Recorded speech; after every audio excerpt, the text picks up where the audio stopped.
यह भारत का वो कुंड है जहाँ भगवान परशुराम ने अपनी माँ की हत्या करने के बाद अपने हाथ से चिपकी हुई कुल्हाड़ी से मुक्ति पाई थी।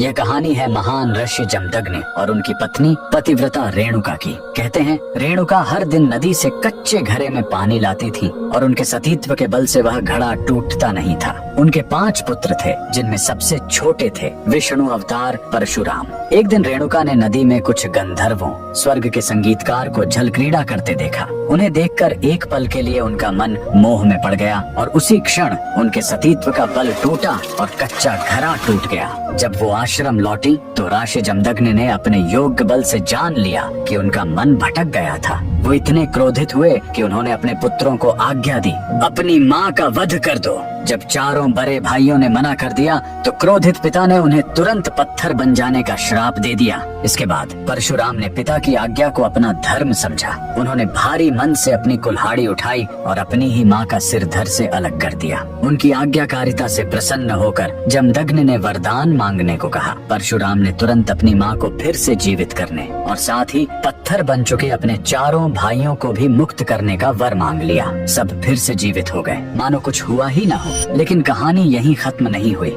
मातृ हत्या का पाप उस कुल्हाड़ी पर एक दाग की तरह चिपक गया और वो उनके हाथ से अलग ही नहीं हो रही थी। उस पाप से मुक्ति पाने के लिए वह दर दर भटकते रहे, लेकिन कोई भी तीर्थ उस कुल्हाड़ी को छोड़ा नहीं सका। अंत में वह पहुँचे पूर्वी हिमालय की लोहित नदी के किनारे और जैसे ही उन्होंने इस कुंड के जल को छुआ, चमत्कार हुआ। कुल्हाड़ी अपने आप उनके हाथ से छूट गई। यही पवित्र स्थान आज अरुणाचल प्रदेश में परशुराम कुंड के नाम से जाना जाता है। आज भी हर साल मकर संक्रांति पर हजारों श्रद्धालु यहाँ इस विश्वास के साथ डुबकी लगाने आते हैं कि यह कुंड उनके सारे पापों को धो डालता है, ठीक वैसे ही जैसे इसने स्वयं भगवान परशुराम को पाप मुक्त किया था। भगवान परशुराम को दिल से मानने वाले सभी भक्त कमेंट्स में जय परशुराम जरूर लिखें।